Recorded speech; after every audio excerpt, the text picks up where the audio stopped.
വക്കീലെ, ഈ അസ്കർ പറയുന്നത് സതുദ്ദേശപരമായിട്ട് എടുക്കാൻ പറ്റുമോ? സർക്കാരിൻ്റെ ഉദ്ദേശശുദ്ധിയെ സംശയിക്കേണ്ട എന്നാണ് അദ്ദേഹം സംക്ഷിപ്തമായി പറഞ്ഞു വെച്ചിരിക്കുന്നത്. വക്കീലെ, അല്ല, അതില് ഇപ്പൊ ഇവര് പറയുന്നത് ശബരിമലയിൽ വികസനം കൊണ്ടുവരണം, അവിടെ അടിസ്ഥാന സൗകര്യങ്ങൾ വികസിപ്പിക്കണം, ഇതൊക്കെയാണല്ലോ. ഞാനൊരു തമാശ പറയാം. കേരളത്തിലൊരു റെയിൽവേ സ്റ്റേഷൻ ഉണ്ട്, കാലടി റെയിൽവേ സ്റ്റേഷൻ.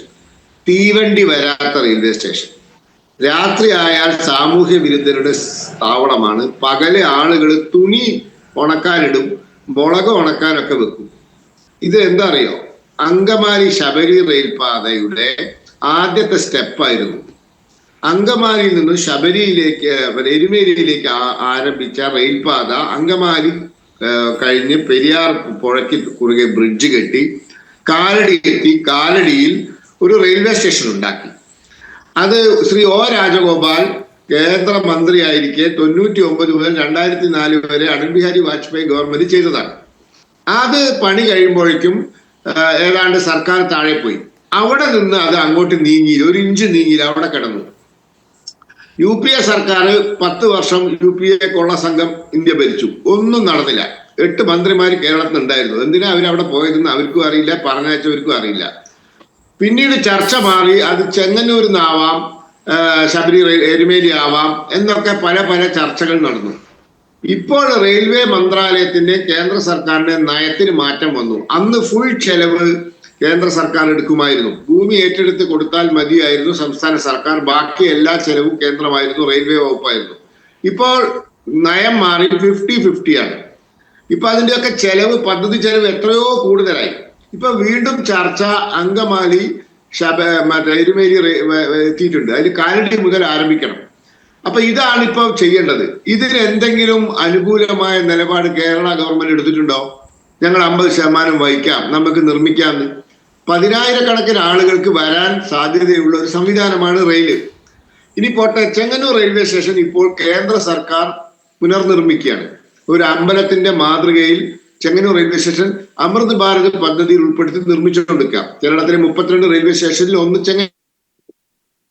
അയ്യപ്പ ഭക്തന്മാർക്ക് കൂടി വേണ്ട സൗകര്യങ്ങൾ ഒരുക്കുന്ന രീതിയിലാണ് ചെങ്ങന്നൂർ റെയിൽവേ സ്റ്റേഷൻ ഇപ്പൊ വികസിപ്പിച്ചുകൊണ്ടിരിക്കുന്നത്. എന്നാൽ സംസ്ഥാന സർക്കാർ ചെങ്ങന്നൂർ KSRTC ബസ് സ്റ്റാൻഡ് വികസിപ്പിച്ചിട്ടുണ്ടോ? തിരുവല്ല KSRTC ബസ് സ്റ്റാൻഡ് വികസിപ്പിച്ചിട്ടുണ്ടോ? ഇപ്പൊ വരുന്നവർ കോട്ടയത്തും ഇവിടെയൊക്കെയാണ് ഇറങ്ങുക. ഇപ്പൊ ഇവിടെ ഒന്നും സംസ്ഥാന സർക്കാർ ചെയ്യേണ്ട ഒരു പണിയെടുത്തിട്ടില്ല. ഇപ്പൊ അപ്പൊ എന്താണ് പിന്നെ ഇവരുടെ ഉദ്ദേശം? പിന്നെ നേരത്തെ ഭരിച്ച കൂട്ടർക്ക് ഒരു വലിയ താല്പര്യം ഉണ്ടായിരുന്നു. എന്തായിരുന്നു? ആ ആറന്മുള വിമാനത്താവളം അത് വയലൊക്കെ നികത്തി ആറന്മുള ഭഗവാന്റെ കൊടിമരം വരച്ചു മാറണം എന്ന രീതിയിലുള്ള നിർദ്ദേശമൊക്കെ വരുന്ന രീതിയിൽ നിർമ്മിക്കാൻ പോയപ്പോൾ അത് അനുവദിച്ചില്ല. പിന്നെ എസ്റ്റേറ്റ് നമ്മുടെ എന്താ ബിഷപ്പിന്റെ പേര്, അവന്റെ എസ്റ്റേറ്റ് ഏറ്റെടുത്തത് അവന്റെ ഒന്നും അല്ല, അത് സർക്കാർ ഭൂമിയാണ്. ഏത്?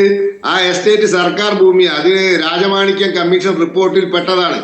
അതിന് അവിടെ എന്താ പറയാ, ഇത് കൊടുത്തിട്ടുണ്ട്, പാലാ സബ് കോടതിയിൽ കേസ് കൊടുത്തിട്ടുണ്ട്. പാട്ടക്കരാറ് കാലാവധി കഴിഞ്ഞ ഭൂമിയൊക്കെ തിരിച്ചു പിടിക്കാൻ. അതിൽ പെട്ടതാണ് ആ സ്വയം പ്രഖ്യാപിത ബിഷപ്പിന്റെ എസ്റ്റേറ്റ്.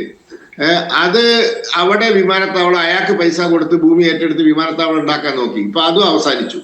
ഇപ്പൊ എവിടെ ഒരു പുതിയ വിമാനത്താവളത്തിന് ഭൂമി കണ്ടെത്തിയിട്ടുണ്ട്. ശരി, വിമാനത്താവളത്തിൽ ഒരു വിമാനത്താവളം എരുമേലിയിൽ നിർമ്മിച്ചാൽ എത്ര ഫ്ലൈറ്റ് ഒരു ദിവസം വന്നിറങ്ങും? അയോധ്യയിൽ 365 ദിവസവും തുറന്നു വെക്കുന്ന അയോധ്യയിൽ പുതിയ വിമാനത്താവളത്തിൽ എത്ര ഫ്ലൈറ്റ് വരുന്നുണ്ടെന്ന് അന്വേഷിച്ച് നോക്കണം.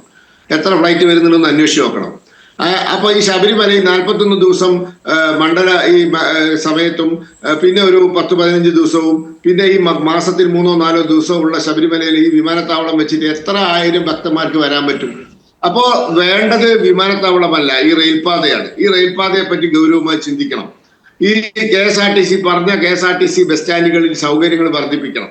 ഇതൊക്കെ ചെയ്താൽ അവിടെ എത്തുന്ന യാത്ര ചെയ്ത് ആന്ധ്ര, തമിഴ്നാട്, കർണാടക, മഹാരാഷ്ട്ര, ഇപ്പോൾ ഏറ്റവും കൂടുതൽ ഭക്തന്മാർ പുതിയതായി വരുന്ന ഒരു സംസ്ഥാനം മഹാരാഷ്ട്രയാണ്. കാരണം ഈ കൊങ്കൺ റെയിൽ വന്നത് കൊണ്ടുണ്ടായ ഒരു സൗകര്യമാണത്. അവരൊഴുകി വരികയാണ്. ഈ ആളുകളൊക്കെ വരുന്ന സ്ഥലത്ത് അവർ യാത്ര ചെയ്ത് 3-4 ദിവസം യാത്ര ചെയ്ത് വരുന്നവർക്ക് വേണ്ട സൗകര്യങ്ങൾ ഒരുക്കാനാണ് തയ്യാറാവേണ്ടത്. അതല്ലാതെ വിമാനത്താവളം പ്രയോറിറ്റി അല്ല. വിമാനത്താവളം പിന്നെ ropeway is an insult. If you build a ropeway it will be an insult to Sabarimala. അപമാനിക്കുന്നതിന് തുല്യമായിരിക്കും. അപ്പോൾ സാധാരണക്കാരായ ഭക്തന്മാർക്ക് മാത്രം വരുന്ന ഭക്തന്മാർക്ക് വേണ്ട സൗകര്യങ്ങൾ ഒരുക്കുക, അതാണ് ചെയ്യേണ്ടത്. അതിനെപ്പറ്റി ഇവിടെ ഇദ്ദേഹം വളരെ വ്യക്തമായിട്ടും കൃത്യമായിട്ടും പറഞ്ഞു, ഞാൻ ആവർത്തിക്കുന്നില്ല. അപ്പൊ അതുകൊണ്ട് അതൊക്കെ ചെയ്യാനുള്ള ശ്രമമാണ് വേണ്ടത്. ആദ്യം ചെയ്യേണ്ടത് ശബരി റെയിൽപാതയ്ക്ക് കേന്ദ്ര സർക്കാരുമായി സഹകരിച്ച് നിർമ്മിക്കാൻ ശ്രമിക്കുക. ആ കാലടി റെയിൽവേ സ്റ്റേഷൻ ഇപ്പൊ രാത്രിയായ സാമൂഹ്യ വിരുദ്ധരുടെ കേന്ദ്രമാണ്. അതൊക്കെ ഒന്ന് മാറി അവിടുന്ന് തീവണ്ടി വീണ്ടും റെയിൽപാത മുന്നോട്ട് വന്ന് എരുമേലി വരെ എത്തുന്ന ഒരു സാഹചര്യം ഉണ്ടാക്കാൻ വേണ്ടി ശ്രമിക്കുക. ഇതൊക്കെയാണ് സംസ്ഥാന സർക്കാരിന് ചെയ്യാനുള്ളത്.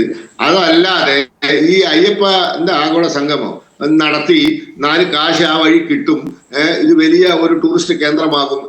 ആരോ പറഞ്ഞു എല്ലാ സ്റ്റാർ ഹോട്ടലും ബുക്ക് ചെയ്തിട്ടുണ്ട്, എല്ലാ ബാർ അറ്റാച്ച്ഡ് സ്റ്റാർ ഹോട്ടലും ബുക്ക് ചെയ്തിട്ടുണ്ട്, തിരുത്തി പറയണം.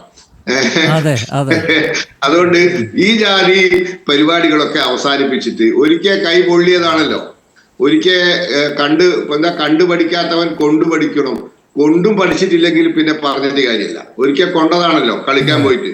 അപ്പൊ അതിന് മെനക്കെടണ്ട എന്ന് മാത്രമേ പറയാനുള്ളൂ. മെനക്കെട്ടാൽ ബുദ്ധിമുട്ടാവും. പിന്നെ BJP രാഷ്ട്രീയം കളിക്കും. പിന്നെ ഞങ്ങൾ മോക്ഷം കിട്ടാനൊന്നല്ല രാഷ്ട്രീയത്തിൽ ഇറങ്ങിയിരിക്കുന്നത്.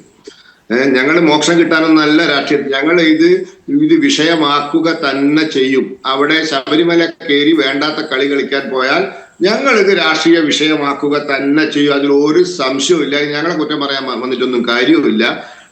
അത് മനസ്സിലാക്കുക, കാര്യങ്ങൾ ചെയ്യാൻ തയ്യാറാവണം. ഉദ്ദേശം സത്യസന്ധമായിരിക്കണം.